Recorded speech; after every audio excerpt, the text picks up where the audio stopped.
अस्सलामुअलैकुम, आप देख रहे हैं प्रोग्राम एक पेज और मैं हूं फरवा वहीद। नाज़रीन, ईरान ने आबनाए हुर्मुज़ पर कंट्रोल मजीद सख्त करते हुए एक नया कंट्रोल्ड मैरीटाइम जोन कायम करने का ऐलान किया है, जिसके तहत गुजरने वाले बहरी जहाज़ों को पेश की इजाज़त हासिल करना होगी। यानी ईरान डट चुका है और वो सदर ट्रंप की धमकियों के आगे हथियार डालने को कतन तैयार दिखाई नहीं देता। जबकि अमेरिकी सदर ट्रंप ईरान को मुसलसल धमका रहे हैं कि 2 दिन में मुआहदा ना किया तो वो तबाह कर देंगे और चंद दिन में मुज़ाकरात की मेज़ पर ना आए तो दोबारा हमला कर देंगे। और हर दूसरे दिन डोनाल्ड ट्रंप ईरान को एक नई वार्निंग देते हैं और जंग की नई तारीख का ऐलान भी करते हैं, मगर ईरान अब किसी भी किस्म की जंग में कूदने के लिए तैयार दिखाई देता है।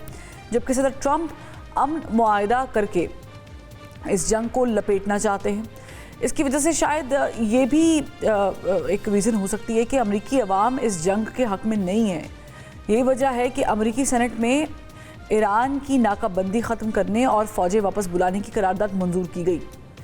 ईरान या अमरीका की जानिब से की गई कोई भी गलती या हटदर्मी का खुमियाजा सारी दुनिया अगर नहीं भुगत रही तो कम अज़ कम मशरिक़ वुस्ता को ज़रूर भुगतना पड़ेगा, क्योंकि ईरान अमरीका की जंग पूरे ख़ित्ते को अपनी लपेट में ले लेगी। और यही वजह है कि पाकिस्तान वो वाहिद मुल्क है जो डे 1 से ईरान अमरीका मुज़ाकरात के लिए हर मुमकिन कोशिश कर रहा है। अगरचे अभी तक मुज़ाकरात उस तरीके से जॉट डाउन नहीं हुए, कामयाब नहीं हो सके, मगर जंग बढ़ने से रोकने में पाकिस्तान का एक अहम किरदार है। और पिछले 1 महीने से जंग अगर ख़त्म होने के मुआहदे तक नहीं पहुँच सकी है तो दोबारा शुरू भी नहीं हुई है। वज़ीर दाखिला मोहसिन नकवी ईरान के दौरे पर है और ईरान अमरीका अमन मुआहदे की तजावीज़ के तबादले में अहम किरदार भी अदा कर रहे हैं। ज़राए ये बताते हैं कि आइंदा चंद दिनों में पाकिस्तान की सालसी में जंग बंदी का मुआहदा तय भी पा सकता है। मगर यहाँ पर सवाल ये है कि अगर अमन मुआहदा या अमन मुज़ाकरात नहीं होते और जंग का तिबल दोबारा बचता है तो इसके मशरिक़ वुस्ता समेत पूरी दुनिया पर क्या असरात मुरतब होंगे। इस पर बात करेंगे। हमें पैनल पे ज्वाइन किया है साबिक एम्बेसडर अली सरवर नकवी साहब, इनके साथ साथ दिफाई तज्ज़ियाकार ब्रिगेडियर रिटायर्ड बाबर अलाउद्दीन साहब, और अमेरिका से हमें ज्वाइन किया है रहनुमा डेमोक्रेट पार्टी ताहिर जावेद साहब। में तीनों का बहुत शुक्रिया।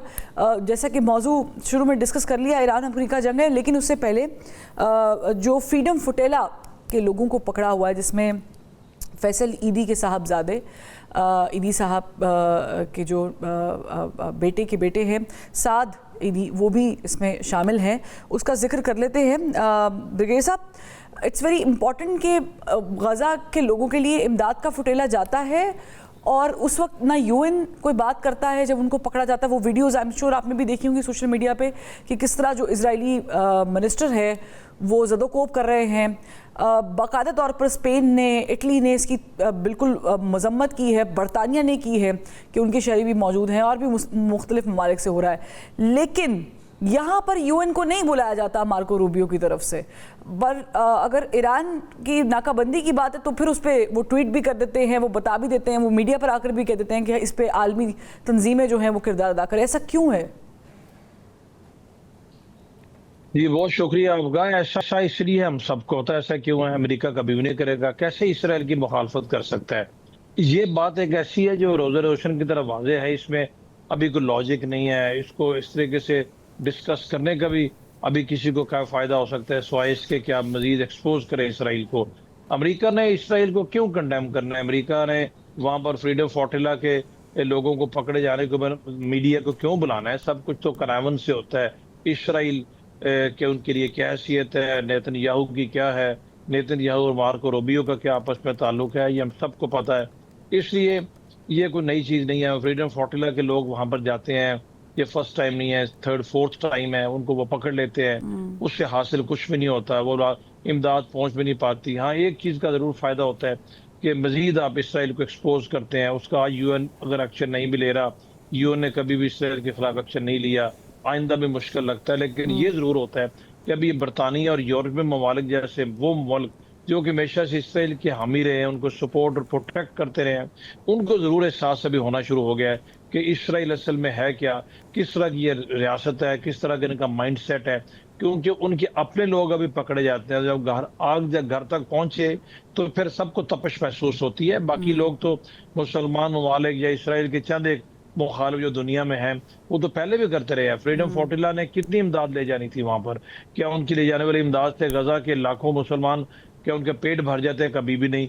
ये सारी की सारी चीजें जो होती हैं अलामती होती हैं। इसराइल इनको रोक के उल्टा अपने ही जाल में फंसता है। तो मेरा ख्याल है फ्रीडम फ्लोटिला वालों की ब्रेवरी को, उनकी डिटर्मिनेशन को, उनकी कमिटमेंट को भी सलूट करना चाहिए, सलाम पेश करना चाहिए कि इस तरह बार बार जाके वो दुनिया के सामने इसराइल का असल चेहरा दुनिया को जरूर दिखाते हैं कि उनके मिनिस्टर्स तक बीच में इन्वॉल्व होते हैं इन ह्यूमन राइट्स एक्टिविस्ट को रोकने में। हालांकि वो कोई उनके पास हथियार नहीं है, कुछ भी नहीं है। वो तो अमन का पैगाम लेके जाते हैं और वहां पर फंसे हुए भूख से नढाल रहते लाखों मुसलमानों की मदद के लिए एक पैगाम देना चाहते हैं। इसराइल को भी एक्सेप्टेबल नहीं है। तो ठीक है, इसराइल ऐसा करता रहे। मेरा ख्याल है फ्रीडम फ्लोटिला का मिशन जरूर मुकम्मल हो जाता है। उनका मिशन ये कभी भी नहीं, उनको पता है कि इस इमदाद से फलस्तीनियों का पेट बिल्कुल, लेकिन एक अलामती चीज होती है कि अगर यही सिचुएशन, फॉर इंस्टेंस नकवी साहब, यही सिचुएशन अगर किसी और मुल्क में होती, फॉर एग्जांपल अगर ये जुल्म, ये बर्बरियत इजराइल में हो रही होती, जिसे हम तो नहीं मानते हैं लेकिन गूगल मैप मानता है, फ़लस्तीन को नहीं मानता क्योंकि उन्हीं का बनाया हुआ है, तो वो इजराइल को मानता है, वहाँ पर लोग चीखते। यही बर्बरियत की अगर बात हो रही होती तो फिर अमेरिका भी चीखता, बोलता। बट यहाँ पे कंसर्न ये है कि ऐसा क्यों है कि अरब ममालिक की तरफ से भी उस तरीके से रिएक्शन नहीं आता है जब भी फ्रीडम फ्लोटिला को पकड़ा जाता है। इससे पहले सेनेटर मुश्ताक भी 2 दफ़ा उनको भी पकड़ा, हिरासत में लिया इजरायली फ़ौज ने, IDF ने जदोकोब भी किया, मारा भी। और अब हमारी तरफ से जो है वो साद ईदी साहब भी गए हुए हैं। दुनिया के और भी बहुत सारे लोग इस फ्लोटिला का हिस्सा हैं। देखिए, बात यह है कि ये बैनुल अक़वामी क़वानीन तो अब कोई रहे नहीं, इसलिए जो मुल्क जिसको जो सूट करता है वो कर रहा होता है। तो ये इजराइल की बर्बरियत, इजराइल के बैनुल अक़वामी क़वानीन की पामाली, उसका तशद्दुद निहत्ते और मासूम फ़लस्तीनियों पे, उसकी ज़्यादतियाँ गाज़ा में जो कुछ कर रहा है, मगरबी किनारे में कर रहा है, ये सारी चीज़ें तो हो रही हैं और इसका कोई किसी ने कभी कोई सवाल नहीं उठाया है इस तरह के इसको रोका जाए। यानी सवाल तो उठते हैं, बयानात भी दिए जाते हैं, लेकिन रोकने की कोशिश कोई नहीं करता है। इसको सिर्फ इजराइल को सिर्फ अमेरिका रोक सकता है और अमेरिका उसको रोकने के बजाय वो और उनको असला फराहम कर रहा होता है। तो ये एक ऐसी धांधली मची हुई है। बैनुल अक़वामी क़वानीन बने थे, बड़े ज़माने से बने थे। लोग कहते हैं कि ये अक़वाम मुत्तहिदा के वजूद के से शुरू हुआ है बैनुल अक़वामी रूल। ये सही नहीं है। ये 19वीं सदी में भी Geneva convention on human rights pass हुआ था। Geneva rights of war, rules of war formulate हुए थे। तो ये उस वक्त से लेकर आज तक इन चीज़ों का कुछ एहतराम था, इन कवानीन का, इन उसूलों का कुछ एहतराम था। अब इजराइल ने उन सब चीज़ों को पामाल कर दिया है, उन सब कवानीन को, उन सब मुआहदों को ख़त्म कर दिया है, उनको टोटली इग्नोर करता है। तो ये जब तक अमेरिका उसके ऊपर जोर नहीं डालता, और ये मेरा ख्याल है अब हो रहा है। New York times, Washington post, wall street journal, जो भी अमेरिका के बड़े अखबारात हैं, लेकिन वो फिर नेतन्याहू साहब सू कर देते हैं ना। अगर वहाँ पर पैलेस्टाइनियंस के साथ बर्बरियत, अब्यूज़, रेप, तशद्दुद के ऊपर आर्टिकल्स आते हैं तो फिर नेतन्याहू सू करने की तरफ चले जाते हैं कि मैं वॉशिंगटन पोस्ट को सू कर दूंगा, मैं वॉल स्ट्रीट को सू कर दूंगा अगर इस तरह के आर्टिकल्स आते हैं। वो तो सू करने को तैयार होते हैं, उनका बस चले तो बंद भी करा दें। लेकिन ये कि नेतन्याहू को उसके गलत रवैयों को कौन रोक सकता है? वो अमेरिका रोक सकता है। और अमेरिका में पब्लिक ओपिनियन भी डेवलप हो रहा है। और ये चीजें एकदम से नहीं होती हैं, इसमें वक्त लगता है। मीडिया ओपिनियन भी उसके खिलाफ जा रहा है। इवन रिपब्लिकन सेनेटर्स और कांग्रेसमैन जो कि प्रेसिडेंट ट्रम्प के पार्टी के हैं, वो इसराइल की अब क्रिटिसिज्म कर रहे हैं, जो आज तक अमेरिका में नहीं हुआ था। तो मैं समझता हूँ कुछ चीजें हो रही हैं, लेकिन अभी तो उसकी धांधली फैली हुई है, चल रही है और कोई नहीं रोक रहा। अच्छा, since we talking about this Tahir Javed साहब, कनाडा, फ्रांस हो गया, इटली हो गया, नीदरलैंड्स हो गया, बेल्जियम, ऑस्ट्रेलिया, न्यूजीलैंड, इन तमाम ममालिक ने इजरायली जो इन्वेस्टर्स हैं उनको तलब किया है बाकायदा तौर पर एहतजाज करने के लिए। अब अमेरिका का इतना जिक्र हुआ है, दोनों पैनलिस्ट ने किया है, मैं आपसे पूछ लेती हूँ, एज़ पर अमेरिकन प्रेसिडेंट जो उनकी अभी हाल ही में स्टेटमेंट थी, वो तो कहते हैं कि whatever I will tell Netanyahu he will do. वो तो ये कहते हैं कि वट एवर आई से ही विल डू इट। तो क्या फिर अब इसका तासुर ये आता है जो मेरी नज़र में है कि फिर इसका मतलब है जो गज़ा में मासूम बच्चों का कत्लेआम हुआ है वो डोनाल्ड ट्रंप साहब के इमा पर हुआ है, या जो कुछ साउथ लेबनान में हो रहा है, जो कुछ मिनाब के स्कूल में हुआ जिसकी अभी मुकम्मल तौर पर जो है वो रिपोर्ट आना बाकी है, लेकिन अमेरिका में उस पर ऑलरेडी काम हो चुका है, सेनेट में बात चल रही है, कांग्रेस पूछ रही है। देखें, ये तो कंफर्म है कि नेतन्याहू अब इस जगह पे पहुंच गए हैं कि वो कोई प्री जो कहते हैं ना मशवरा अमेरिका से, उसकी भी उनको अभी कोई ज़रूरत नहीं है। He setted up a new rules कि भी मैं पहले ये करूँगा, उसके बाद मेरे इतने लोग हैं जो इसके ऊपर मेरे पर क्रिटिसाइज भी होगा तो वो मुझे डिफेंड भी करेंगे। ये इसलिए डायरेक्टली मैं कहूँ कि प्रेसिडेंट ट्रंप ने इसकी इजाज़त दी होगी तो शायद इसकी ये मुमकिन ना हो, लेकिन उसके बाद उसके ऊपर कोई इतना यानी ये भी नहीं होता कि कहते हैं ना कि एक छोटी सी फिक्रा बोल दिया जाए कि you should not be doing these things. मैं ये ज़रूर कहता चलूँ, जैसे आपके दोनों पैनलिस्ट ने यानी जो बात की, थोड़ी सी फ्रस्ट्रेशन ज़रूर थी बात के अंदर, लेकिन दे एडमिटेड वन थिंग कि इन चीज़ों का फ़र्क पड़ रहा है। अमेरिका में जो इसका फ़र्क पड़ रहा है वो बड़ा क्लियर है। मैं 80s से यहाँ पे रह रहा हूँ, तो ये जो जिस तरह हम पॉलिटिक्स को देखते थे कि कांग्रेस और सेनेट के जो मेंबर्स हैं ना, वो बाकायदा शायरी करते थे अपनी तजदीद वफा के लिए इसराइल के साथ, और फोटोज लगी होती थी नेतन्याहू, और आगे पीछे इसराइल का जो ट्रिप होता था जहाज में सीटें नहीं बचती थी जाने के लिए वहाँ पे।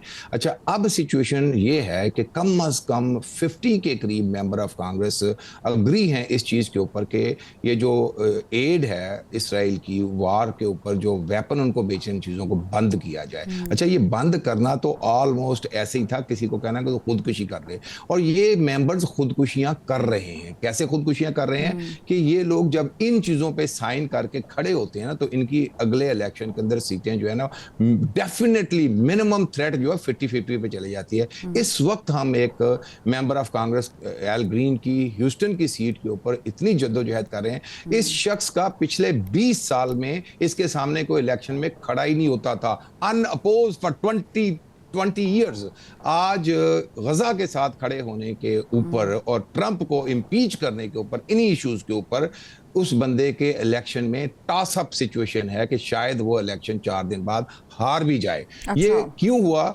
हाँ, और ये बेसिकली पॉलिटिकल सुसाइड कर रहे हैं मेंबर ऑफ कांग्रेस। हम लोग इसकी जितनी तारीफ करें, हमें चाहिए 15-15 घंटे के शो करके इन लोगों को शाबाश देनी चाहिए, क्योंकि हमारे पाकिस्तान के अंदर आप किसी को बोलो अगला इलेक्शन हार जो बयान देके, आपको एक बंदा नहीं मिलेगा किसी एक टॉपिक के ऊपर। यहाँ पे 50 के ऊपर लोग इस वक्त खड़े हैं जिन्होंने अपने करियर जो 20 साल का, यानी 20 साल आप जब सेनेट में रहते हैं ना, तो आप लीडरशिप में होते हैं, आप इंजॉय करते हैं। हम कमेटियों के चेयर या सब कमेटियों के चेयर होते हैं, वहां पे इन लोगों ने अपने करियर को दांव पे लगाया, जिसमें जमाल बोमन है, जिसके अंदर जिन्होंने अपनी सीटें जाया कर दी, और बेशुमार 6-7 लोग हैं, और आज एल ग्रीन की सीट भी उसी थ्रेट के ऊपर है। तो मैं समझता हूं फिर उसके बाद आपको बेशुमार 1-2-4 नहीं, बेशुमार मेन स्ट्रीम के जर्नलिस्ट आपको बकायदा नॉट जस्ट क्रिटिसाइज करते नजर आते हैं, बकायदा क्लासें लेते नजर आते हैं मेंबर ऑफ कांग्रेस की। आप आज भी उठा के जाए ना इसका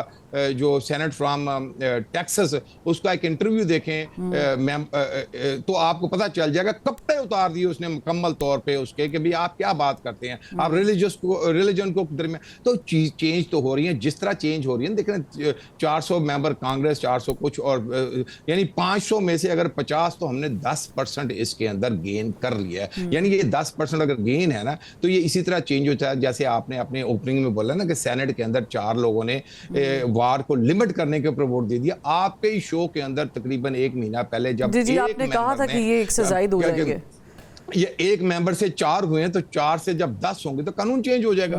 यानी रिपब्लिकन साइड से वोट आया। ये बहुत बड़ा, बच्चों ने जब कॉलेजों और स्कूलों में प्रोटेस्ट किया और उसके बाद वो मैसेज इतना स्ट्रांग गया। आई बिलीव आप इसको थोड़ा डिस्काउंट कर रहे हैं। ये चेंज अमेरिका में बहुत बड़े लेवल पे उठ रही है। यानी ये वो फसल है जो उगना शुरू हो गई है। आप थोड़े अरसे बाद इसका चेंज देखेंगे। अच्छा, लेकिन इसका एक पर्सपेक्टिव बिल्कुल, ये चेंज ज़रूरी भी है, आहिस्ता आहिस्ता करके ये चेंज आ रहा है। लेकिन इससे पहले इस चेंज के बारे में बात, ये मेरा पॉइंट ऑफ व्यू इसलिए भी नहीं होती थी क्योंकि एज़ पर जो फॉर्मर यूएस सेक्रेटरी है, स्टेट सेक्रेटरी जॉन केरी, उनके मुताबिक Obama said no, Bush said no, Biden said no to Netanyahu. अगर वो ये काम पहले कर लेते तो शायद ये चेंज बहुत पहले आ चुका होता। सिंस डोनाल्ड ट्रंप साहब ने ये काम जो है वो इतनी अच्छे तरीके से किया है कि अब अमेरिकी अवाम को वो जो काफ़ी देर से लावा पकड़ा था, अब वो बाहर उबलना शुरू हो गया है। ब्रिगेडियर साहब, let's get back to the topic. मैं चाह ही रही थी क्योंकि ये ग्लोबल समूद पे बात करना बहुत ज़रूरी है। ज़रा ये भी खबर दे रहे हैं कि as per Israeli media, state media, कि डिपोर्ट करना भी शुरू कर दिया है उन्होंने लोगों को। लेकिन ये हर बार ऐसे ही होगा, जब भी फुटेला जाएगा, जब तक कोई कानून बाकायदा तौर पर असरअंदाज नहीं होता। मोहसिन नकवी साहब, ईरान गए हैं, दूसरी मर्तबा गए हैं और अपने हम मनसब से उन्होंने ये दूसरी मुलाकात भी कर ली 24 घंटों में। फिर इंटरनेशनल मीडिया के थ्रू हमें ये भी खबरें मिल रही हैं, हालांकि तो नेशनल मीडिया के थ्रू मिलनी चाहिए, लेकिन चूँकि बहुत सेंसिटिव टॉपिक है, could be the reason, field marshal के भी तेहरान जाने की बातें हो रही हैं। आप समझ रहे हैं कि कुछ बहुत करीब है, या बनने के या टूटने के? जी, टूटने के तो डेफिनेटली नहीं, क्योंकि टूटने के जब करीब हो तो फिर इतनी हैक्टिक एफर्ट्स डेफिनेटली उसको बचाने के लिए हो सकती है, लेकिन ऐसे कोई इंडिकेशन नहीं है। अगर इंडिकेशन हम ये देखें कि जो अमेरिकी सदर की स्टेटमेंट्स, तो उनकी स्टेटमेंट्स तो इतना, हर स्टेटमेंट को इतना सीरियस लेना भी नहीं चाहिए। वो सुबह कुछ कहते हैं, शाम को कुछ कहते हैं, लेकिन बहुत सारी इंडिकेटर्स ये बताते हैं कि बड़ी सीरियस डिस्कशंस न सिर्फ हो रही हैं, बल्कि मे बी फाइनल राउंड में। और पाकिस्तान के वज़ीर दाखिला हैं तो वज़ीर दाखिला, लेकिन उनके जो नेक्सेस हैं ईरानियन क़यादत के साथ फॉर ऑब्वियस रीजंस, उसकी वजह से वो पिछले 1 हफ्ते के दौरान 2 दफ़ा तेहरान गए हैं और उन्होंने वहाँ पर न सिर्फ उनके वज़ीर ख़ारिजा बल्कि उनकी क़यादत से भी तफसीली बातचीत की है। कोई नोक पलक ठीक करने के लिए जो मुजवज़ा पीस प्लान है इनके और अमेरिका के दरमियान। और जो खबरें आ रही हैं कि शायद फील्ड मार्शल का भी दौरा हो, अगर हो भी जाए तो कोई सरप्राइजिंग नहीं होगा। साथ साथ पाकिस्तान ने चीन को ऑन बोर्ड रखा हुआ है। चीन ने आज भी पाकिस्तान के एफर्ट्स की बड़ी हमायत की है, अप्रिशिएट किया है।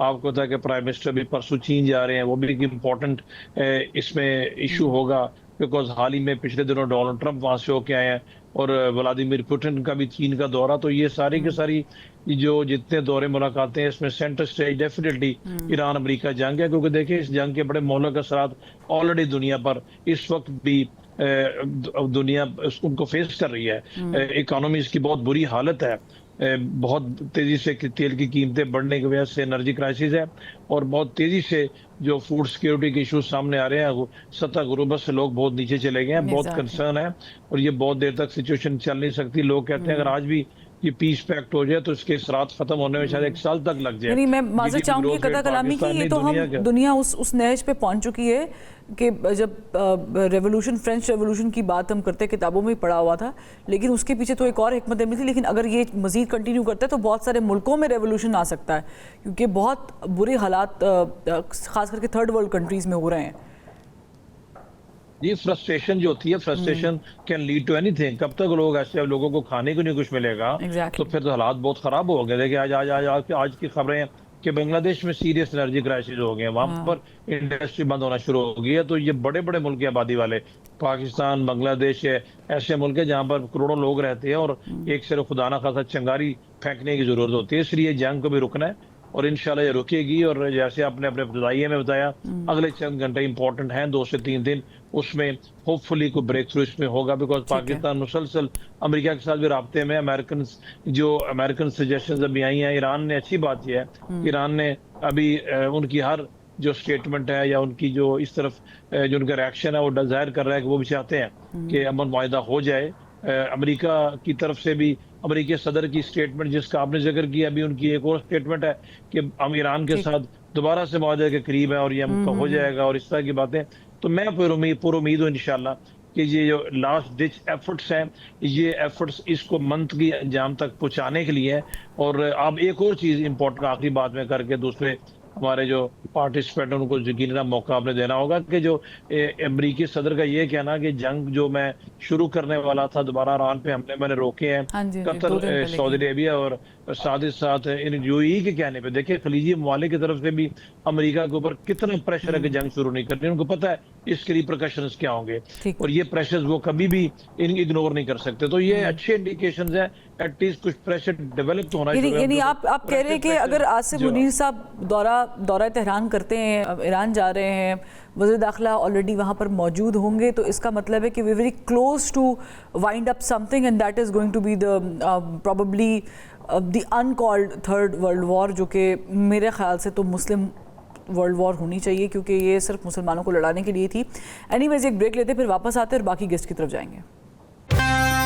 Welcome back. आहिस्ता आहिस्ता दुनिया को पता चल रहा है कि इजराइल क्या करता रहा है, क्या करता आ रहा है। यही वजह है कि इटली ने बाकायदा तौर पर यूरोपीय यूनियन से जो बेन गुवियर है उस पर बाकायदा तौर पर सैंक्शंस लगाने की मुतालबा किया है और बताया है कि किस तरह उन्होंने वायलेट किए हैं मुख्तलिफ इंटरनेशनल लॉज। एनीवेज, लेकिन इजराइल के तो मेरे ख्याल से बहुत सारी, बल्कि पूरी क़यादत पर लग जाना चाहिए, जैसे नेतन्याहू पर इंटरनेशनल कोर्ट ऑफ जस्टिस में भी है केस, क्रिमिनल कोर्ट पे भी चल रहा है। Anyways, coming back to the point, Naqvi साहब, आप भी नकवी हैं, वज़ीर दाखिला साहब भी नकवी हैं और मेरा ख्याल से नकवियों का इस वक्त सितारा जो है वो उरूज पर है। उम्मीद करते हैं कि वो राह भी निकल जाए। अज़राए मज़ाद है ये नकवी साहब के वहाँ होने से आप समझ रहे हैं कि ईरानी क़यादत वैसे तो ज़ाहिर है कि बहुत ज़्यादा माइल है towards him and also Pakistan, तो आप अग्री करेंगे बिल्कुल ब्रिगेडियर साहब के साथ जो उन्होंने बात की है कि कुछ चंद घंटों की बात है, will get something good out of it? ये डिप्लोमेटिक प्रोसेस जो है ये बहुत ही पेचीदा होता है, तवील होता है। इसमें बड़े आगे पीछे बहुत सी बातें होती हैं। तो पाकिस्तान की जो डिप्लोमेटिक एफर्ट है वो जंगबंदी पाकिस्तान ने कराई थी। पाकिस्तान की डिप्लोमेटिक एफर्ट्स, पाकिस्तान की सफारती कोशिशें, पहले उसके वजह से जंगबंदी हुई 7 अप्रैल को। उसके बाद 21 अप्रैल को जंगबंदी जब अल्टीमेटम ट्रंप ने दिया था कि अब ये ख़त्म हो जाएगी सीज फायर, तो उसके बाद फिर से जंग मैं शुरू करूंगा, उसको पाकिस्तान ने उसकी तौसी करवाई और ये अब अभी तक चल रही है, इसकी जो मियाद है। तो पाकिस्तान की सफारती कोशिशें बहुत रंग लाई हैं, बहुत कामयाब हुई हैं, कारआमद हुई हैं। तो अब खलीजी ममालिक के भी तरफ से कोशिश हो रही है। सदर ट्रंप को कहा जा रहा है सऊदी अरब से, कतर से, यूएई से कि वो जंगबंदी को अभी ना तोड़ें। तो मैं समझता हूं कि मोहसिन नकवी का जो दौरा है तेहरान का वो बहुत अहम है, और ख़ास तौर पे कि वो उसको कंटिन्यू कर रहे हैं। अगर वो कोई फायदा ना होता, अगर वो बेसूद होती बात, तो वो घर आ जाते और फिर नहीं जाते, लेकिन वो दोबारा गए।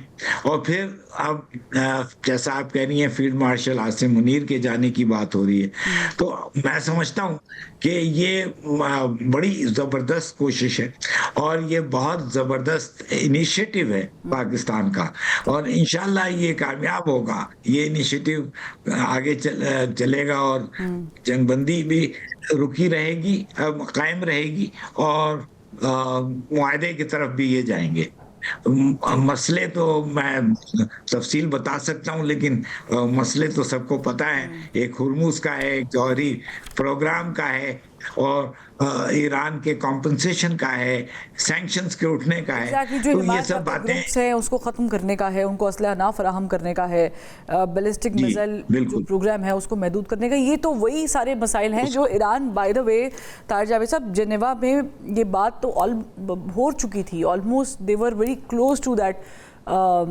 जिसे कहते हैं कि साइन करने के, और बड़े क्लोज थे कि वो इसको सील करते डील को। पर फिर उसके बाद जो हुआ वो पूरी दुनिया ने देखा 28 फरवरी के बाद जो हुआ, और लग ये रहा है कि पहली बार नहीं हुआ, इससे पहली बार भी पहले भी इजराइल ने बहुत मरतबा इस तरह की हरकत की हुई है। फॉर एग्जांपल हमास का जिक्र मैं यहाँ पे इसलिए कर रही हूँ क्योंकि हमास के साथ भी अमेरिका जो है वो बातचीत कर रहा था गज़ा में अमन के हवाले से, पर फिर दोबारा से अटैक हो जाता है हमास की क़यादत पे, और फिर वो, तो कहने का मकसद ये कि हमें पता है कि who is the elephant in the room. But let's talk about this trip of वज़ीर दाखिला मोहसिन नकवी साहब, एंड ऑल्सो आप देख रहे हैं कि जो एतमाद ट्रंप साहब की तरफ से पाकिस्तानी क़यादत पे है और पूरी दुनिया पर है। मैं चीन का भी इसलिए जिक्र करना चाहूँगी क्योंकि वज़ीर आज़म ने दौरा भी करना है अभी। एक तो क्विकली ये बताइएगा कि आप भी यही समझ रहे हैं जो बाकी दोनों पैनलिस्ट समझ रहे हैं कि we very close to seal a deal in between Iran and US, and what do you think कि ये जो 4-5 चीज़ें अभी नकवी साहब ने भी बताई हैं कि ये शिके हैं, इस पे अमेरिका बात करना चाहता है, ज़्यादा किसके हक़ में जाएंगी? देखें, पहली बात तो ये एब्सोल्युटली मोहसिन नकवी साहब का जो ये ट्रिप है, इस ट्रिप की वजह से, और उसके जो बिल्कुल नकवी साहब ने सही बोला कि उसकी जो एक्सटेंड हुआ या सेकंड ट्रिप उसका हुआ, तो उस पे होप जो है वो ज़्यादा होगी लोगों को कि there is something coming out of it. Obviously सारे ये जो इन्होंने गिनाए हैं वही सारे इश्यूज़ हैं, लेकिन उसमें जो इस वक्त सबसे ज़्यादा है वो जो इनरिच्ड यूरेनियम पड़ा हुआ है उसका किया जाए, और ईरान किसी को भी देने के लिए तैयार नहीं है और अमेरिका उसको वहाँ छोड़ने के लिए तैयार नहीं है। उसकी बहुत सारे रीज़न में एक ये भी है कि तस्दीक कर दूं, ईरान देने को तैयार है, वो रशिया को भी देने को तैयार है। एक तो सोर्स ये भी बता रहा था कि पाकिस्तान भी शायद इसमें कोई किरदार अदा कर सकता है, लेकिन अब अमेरिका मानेगा या नहीं मानेगा ये एक बड़ा सवाल है ना। राइट। सो जो वहाँ पे उस डिस्प्यूट के ऊपर कुछ इनका जो रेजोल्यूशन है वो दैट इज़ एन इशू, और लेटली जो थोड़ी सी धमकियाँ ईरान की तरफ से भी आई हैं वो भी उसको भी एग्जामिन करने के लिए कि ये धमकी जो दी जा रही है आया इनके पास something more than what we were expecting, क्या चीज़ है। तो ये बहुत सारी जो यानी अच्छी चीज़ों के साथ साथ थोड़े से जो डाउट्स भी क्रिएट हुए हैं लेटली जो इस वक्त। एज फार एज जो पाकिस्तान की बात है, पाकिस्तान को तो आप जितनी तारीफ़ करें वो कम है, इसलिए नहीं कि उन्होंने, पहली बात यह है कि इसको, इस मसले को इस जगह पे तो उन्होंने ये ईरान जो इसराइल की वार को पहले भी रुकवाया था कुछ महीने पहले, अच्छा अब वापस उन्होंने किया, लेकिन इस मामले को, सीज फायर को सस्टेन करना इतना लंबा और उन चीज़ों यानी उन स्पॉइलर की मौजूदगी में जिसमें बहुत सारे हैं,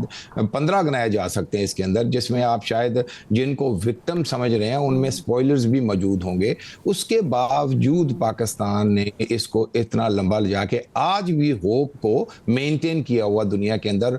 मैं कहता हूँ अगर ज़्यादा ना भी किया जाए तो इसको आज हम 50-50 तो बोल सकते हैं कि शायद ये कल हो जाए या आज हो जाए। अच्छा अगर नहीं भी होता फॉर एग्जांपल आज और कल के अंदर, तो फिर ये इतना यानी फुल जो वार वाली सिचुएशन नहीं लग रही, 4-5 दिन फिर झड़पें होने के बाद वापस टेबल पे आके बैठने वाला मामला हो सकता है, क्योंकि जो लंबी वार है उसकी तो अब अमेरिका में प्रेसिडेंट ट्रंप को इजाज़त नहीं मिली, और बगैर इजाज़त अगर वो वापस जाएंगे अब इसको एक्सटेंड करने के लिए तो उनके ऊपर खुद एक थ्रेट लग जाएगी कि ये वार के जो वार क्राइम्स के अंदर इनको जब ऑब्वियसली 2-2.5 साल के बाद जब उतरेंगे तो इनको भी तो बहुत सारी जगहों पे सामना करना, जिसके अंदर बहुत सारे केसेस तो ऑलरेडी फाइल हो चुके हैं इनके ऊपर। तो ये इतना आसान नहीं है फुल यानी स्ट्रेंथ के ऊपर वार को आगे ले जाना प्रेसिडेंट के लिए भी। अच्छा एज फार एज जो ईरान की साइड के ऊपर, ईरान ने भी बहुत सारा ये शो किया है लेटली कि भी वो इसको करना करना चाहते हैं हल। तो मेरे ख्याल में एक दूसरी चीज़ ये है कि जो वो 20 साल के लिए बंद करते हैं इन्रिचमेंट को लिमिट करना, या 25 साल, तो ये 20 और 25 के दरमियान भी चीज़ अटकी हुई है थोड़ी सी। स्टेट ऑफ हॉर्मुज़ के ऊपर भी उन्होंने मज़ीद फर्दर स्ट्रिक्ट करने के लिए कि भी जो मामला चल रहे हैं उसके ऊपर भी रिलैक्सेशन, अगर आपको थोड़ा टाइम चाहिए, तो बहुत सारी चीज़ें हैं जिसके अंदर यानी उस मामले में पेशरफ्त होने के बाद एक छोटी सी बात करता चलूं कि मोहसिन नकवी साहब का वहां पे पाकिस्तान बार बार जाना, उनको भी एक शाबाश देने की जरूरत है कि याद रखें जो भी पाकिस्तान की तरफ से जाता है ना, वो अपनी लाइफ को थ्रेट में डाल के जाता है। इजराइल की तरफ से कभी भी हमला हो सकता है। तो ये we all admire all their work इंशाल्लाह जी, इंशाल्लाह। और I think sanity prevails. Thank you so much Tahir Javed साहब, ब्रिगेडियर रिटायर्ड बाबर अलाउद्दीन साहब हमारे साथ मौजूद थे, अली सरवर नकवी साहब मौजूद थे। तीनों का बहुत शुक्रिया फॉर ज्वाइनिंग अस। एक ब्रेक लेते हैं, ब्रेक से वापस आते हैं। Welcome back. ब्रेक के बाद हमें ज्वाइन किया है साबिक सफ़ीर सरदार मसूद खान साहब ने। खान साहब बहुत शुक्रिया ज्वाइन करने के लिए। 2-3 अहम इशूज़ हैं, मैं चाहूँगी उस पर आप रोशनी डालिएगा। एक तो ये है कि अमरीकी सेनेट की तरफ से जो है वो फ़ौजें वापस बुलाने की करारदाद पास हुई है, लेकिन डोनाल्ड ट्रंप साहब मुसलसल धमकी लगा रहे हैं 2-3 दिन में हम हमला कर देंगे। फिर वो कभी कहते हैं कि हम हमला करने लगे थे, दोस्त ममालिक की वजह से रुक गए। आप समझते हैं कि बाईपास कर सकते हैं सेनेट को ट्रंप साहब इस सिचुएशन में जब मोहसिन नकवी साहब तेहरान में मौजूद हैं? एक सेनेट से तो खैर ये पास हो गया, लेकिन अभी हाउस ऑफ रिप्रेजेंटेटिव्स भी रहता है, एक ही मरहला बाकी है। जी जी। और दूसरी ये है कि इस वक्त आपको मालूम होगा कि किस तरीके से वज़ीर आज़म नेतन्याहू और सदर ट्रंप की एक गुफ्तगू हुई है जो खासी टेंस गुफ्तगू थी, क्योंकि वज़ीर आज़म नेतन्याहू ये चाहते हैं कि दोबारा से हमला किया जाए। सदर ट्रंप उसके कायल नहीं हैं, बल्कि उन्होंने जो है पब्लिकली ये कहा है कि वो मुज़ाकरात कर रहे हैं, ईरान के साथ मुज़ाकरात आगे बढ़ रहे हैं, और वो समझ रहे हैं कि उन्होंने बल्कि जो है ईरानी क़यादत के लिए अच्छे अल्फाज भी इस्तेमाल किए हैं कि ज़हीन हैं, बात को समझते हैं, और उसके बाद इस बात के लिए भी तैयार हैं कि किसी तरीके से जंग को ख़त्म किया जाए और कोई डील की जाए।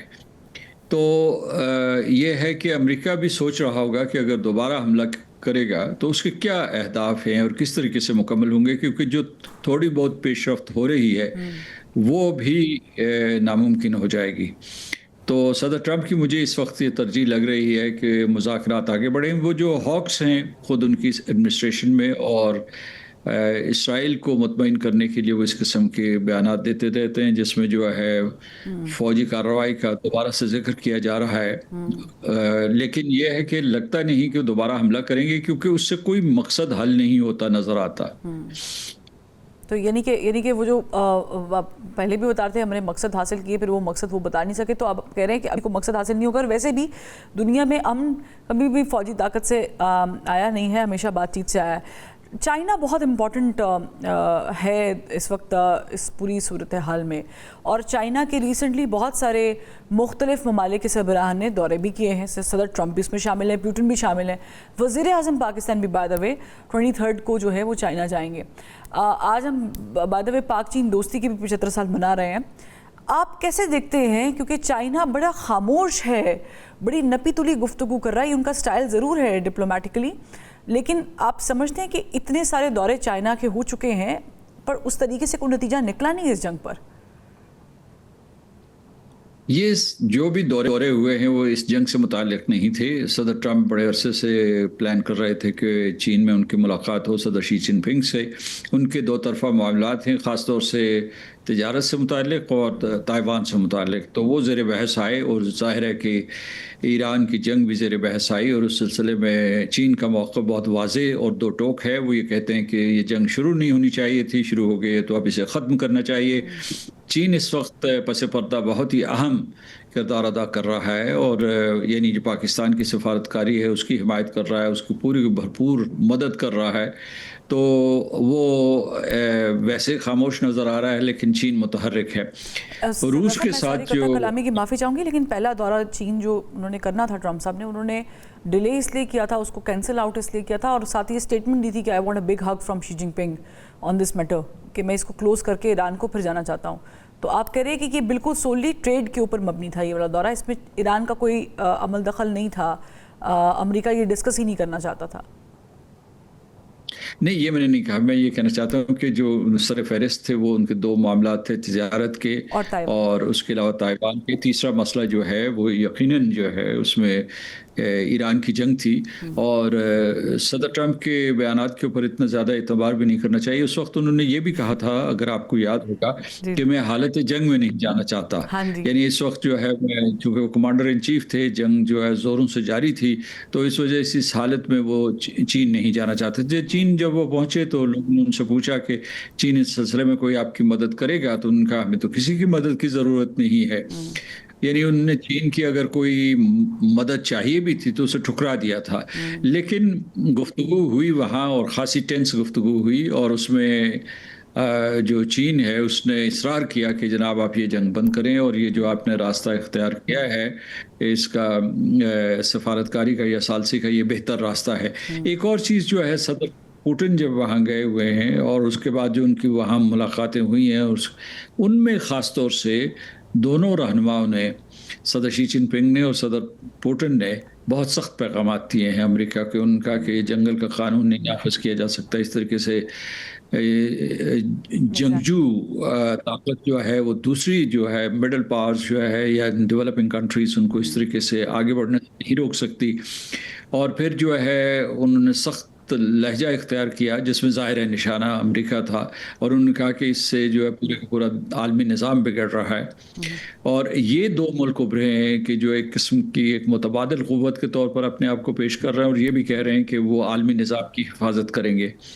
अब आपने तीसरा जिक्र जो है, तीसरे दौरे का जिक्र किया था, वो तो उसके दो पहलू हैं। एक तो ये है कि हम अपने सफारती ताल्लुकात की 75वीं सालगिरह मना रहे हैं, और उसकी एक इलामती अहमियत भी है। उसके अलावा जो हमारे बहुत से अमूर हैं, दो तरफ़ा मामलात हैं, वो भी ज़ेर बहस आएंगे, जिसमें जो है हमने चाइना पाकिस्तान इकनॉमिक कॉरिडोर 2.0 शुरू किया हुआ है, और कई प्रोजेक्ट्स उसके अलावा मौजूद हैं। हमारे दफ़ाई ताउन है, माशी ताउन है, उसके अलावा जो है टेक्नोलॉजी में और ज़राअत में अब हम ताउन बढ़ा रहे हैं।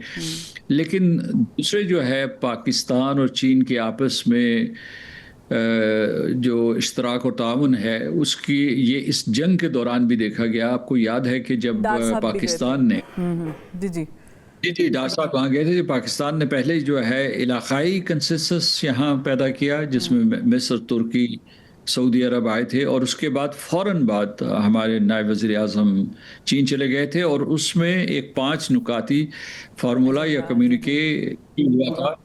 उसी के मुताबिक ये मुज़ाकराती अमल आगे बढ़ रहा है। अगर आप देखें गौर से, उसमें मुकालमा है, उसके बाद जो है सफारतकारी है, जंगबंदी है, उसके अलावा उसमें ये भी कहा गया था कि जो द स्ट्रेट ऑफ हॉर्मुज़ है उसमें नेविगेशन फ्री होनी चाहिए, और फिर ये भी तकरीबन इन दो तमाम ममालिक को पाबंद किया गया था या अपील की गई थी कि आप जो है यूनाइटेड नेशंस के चार्टर के दायरे में रहकर जो भी इक़दामात कर रहे हैं वो करें।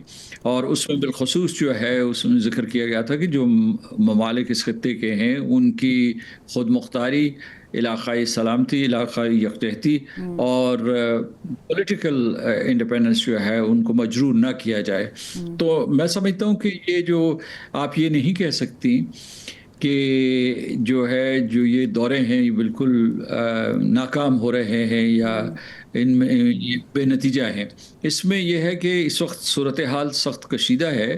अमेरिका के सदर के ऊपर दबाव है कि हमले दोबारा से जारी किए जाएं। वो उन्होंने सफारतकारी का रास्ता इख्तियार किया हुआ है, कांग्रेस से मुखालिफत है। उसके अलावा यह है कि बैनुल-अक़वामी मंडियों में जो भी इफ़रात ज़र है या तेल की कीमतों में या गैस की कीमतों में जो इजाफा हुआ है उसकी वजह से अमरीकी सारफीन भी बुरे तरीके से मुतासर हो रहे हैं।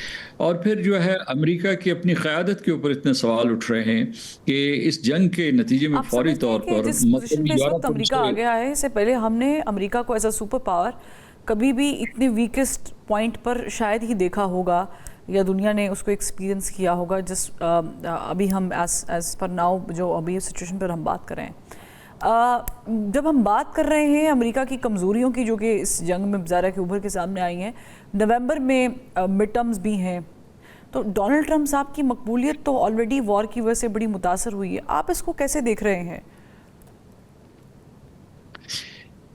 ये आपने सही कहा, जो अमेरिका को वाज़ेह तौर पर नुकसानात हुए हैं वो तो एक स्ट्रेटेजिक सतह पे हुए हैं कि मगरबी यूरोप जो उसका करीब तरीन अलाय था वो उससे दूर हो गया है, बल्कि वहाँ बगावत हुई है अमेरिका के ख़िलाफ़। और कनाडा और ऑस्ट्रेलिया भी अमेरिका के साथ आके नहीं बैठे, साउथ कोरिया और जापान भी नहीं साथ बैठा, तो ये तो एक उससे बहुत भारी नुकसान हुआ।